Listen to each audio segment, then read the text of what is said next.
think that's.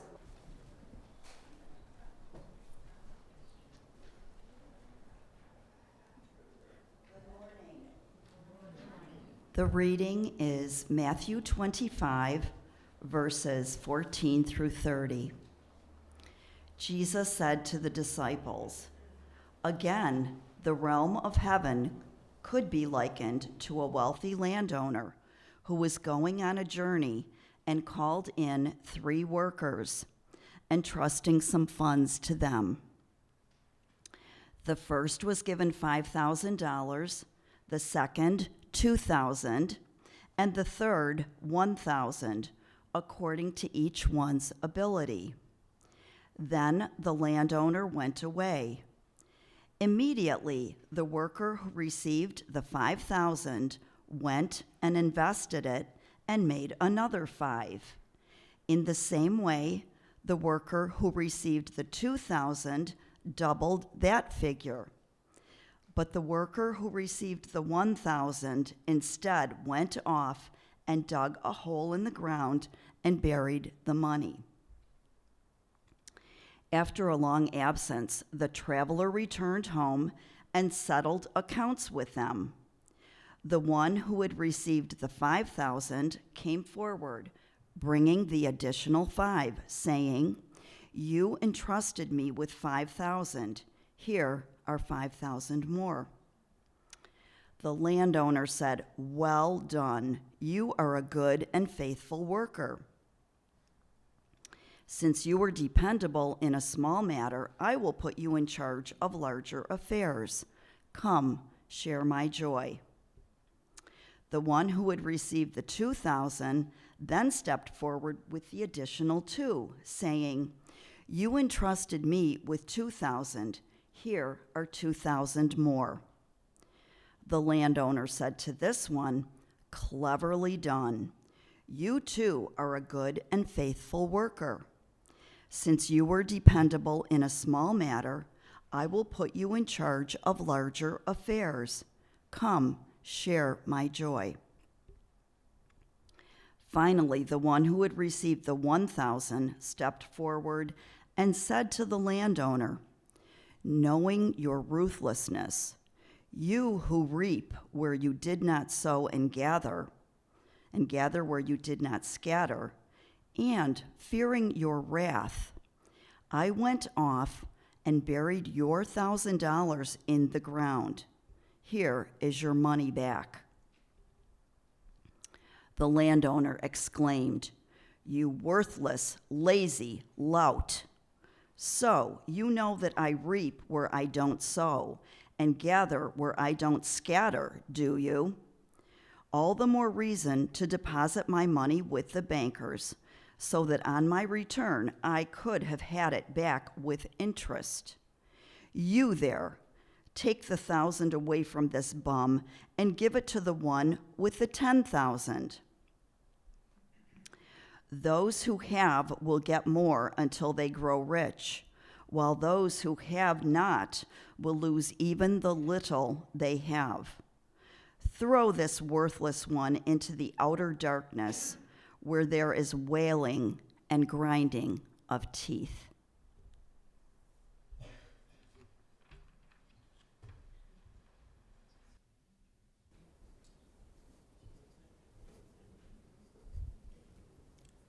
And with that,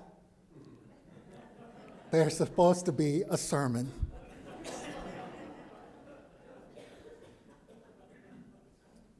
You've heard me say this before, that the lectionary sometimes is biased. Amy Jill Levine says that the lectionary unintentionally sometimes pushes us to be anti-Semitic whether we know it or not. Sometimes the lectionary, according to me, is prejudiced toward Stewardship Sunday. As we move toward the end of the year, it appears every year that when we get to November, all the readings turn up to be about money. But the thing is, we're taking the easy way out today if stewardship is about taking the money we're given and investing it in ways that give even more money through foolish or curious means. We know that we live in a world where sometimes we overvalue our own investments for better rates. We live in a world where money is king. We live in a world where it seems that almost everyone's out to make an extra buck. Perhaps the parable could be said like this. It is Christmas Eve and you are working in retail as a cashier. And your boss says, if you give 4 20s back from a $100 bill, slide one back in the drawer. And if you give $10 bills back, give them 2 5s, but keep one of those 5. But the just one among us, not wanting to rip off our friends and colleagues and others, keep the drawer just fine. So when the end comes and all the register tallies are being counted, your drawer is just right. Not a penny over, not a penny under, and the boss comes to you and says, you're fired, get out of here. You didn't make any investment on any of the money we earned today. That's the things with parables. They're not videotapes of life.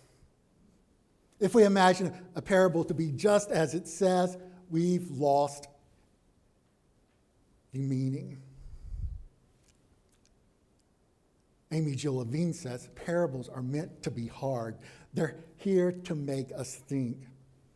I like to think of parables as a riddle, something we have to think about and figure out. But what makes today's parable more interesting is the poor, lazy lout, the bum, the one that does the right thing, is thrown out. And I was tempted, well, I almost had already decided weeks ago that today's sermon title was going to be To Hell with Hell, borrowing the words exactly from Amy Jill Levine's book, The Difficult Words of Jesus. But then I relented. But it is this whole notion of the outer darkness is that we think that is probably hell. Well, the whole thing is of how we understand hell and how it's been translated into the Bible is a bit more nuanced and difficult. Now, among English readers, the King James Version of the Bible really introduced us to hell. The King James translates everything as hell, even in places where it mentions Sheol, that dark, shadowy place in Judaism. Sometimes it's still translated as hell. Hades, which is borrowed from the Greek, comes out hell. But in the Jewish notion of then and now, is there's not necessarily a hell that sometimes we would like to send someone to. It's more nuanced than that. And this is where we get caught in the parable today. We are reading it and tempted on Stewardship Sundays to read it at face value and say, go and invest our tithes wisely and this church will flourish. But the nuance here is that it's in this long list of readings. The story begins several weeks ago, if you've been in worship or listening in, is that it's about marriages. It's about people getting kicked out for wearing the wrong attire. It's people who are knocking on the door, those on the outside. And then today's parable. But then right after this is one of the more famous texts of Matthew, where it has Jesus saying, if you saw me hungry and naked and you clothed them, you have clothed me. It also has the reverse, that if you saw me hungry and naked and you did nothing, you are not of me. This is where this parable is wedged in. And I think sometimes a decoder ring would work well. I think Matthew gives us a decoder ring much earlier in the gospel when the writer says, "The first shall be last, and the last shall be first." It's sort of, this is what the gospel has been building to. And if we apply our decoder ring and it all becomes clear, which it probably won't, is that we find that the righteous in the story is the bum, the lout, who's kicked out. This honest person, knowing that this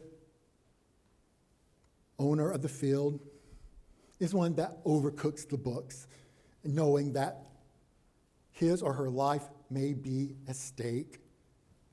And so, playing it safe, as I think was probably the best, in my opinion, is to put the money and then give it back.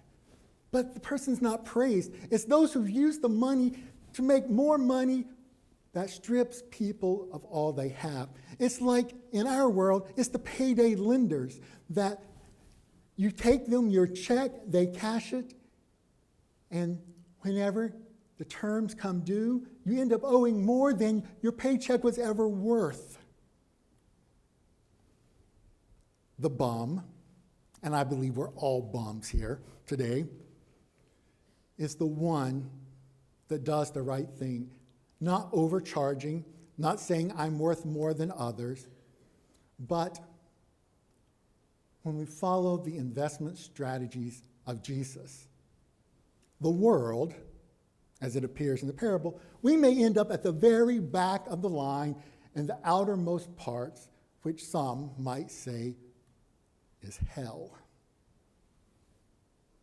But believing in the great reversal of Jesus and in putting the parable in context puts us, not because we're good, puts us at the front.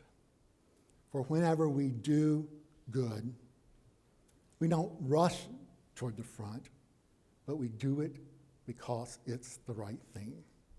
So in our stewardship and giving, and please give, let's do it for the right reasons. We give so that the message of Mountain Rise, for those who worship with us here in this place and those who worship on Facebook, locally, nationally, and perhaps globally, will know that love makes a difference, that inclusion and welcome makes the community stronger.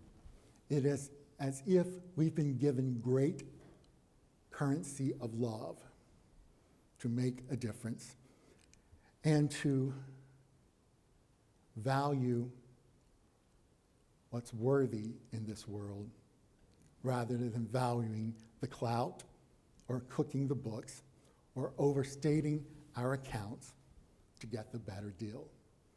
So my friends, is this. The deal is not about whether we're going to heaven and hell. It's about what we're doing right now. For in God's realm, we have enough work to do today than worry about what hell may be. Amen.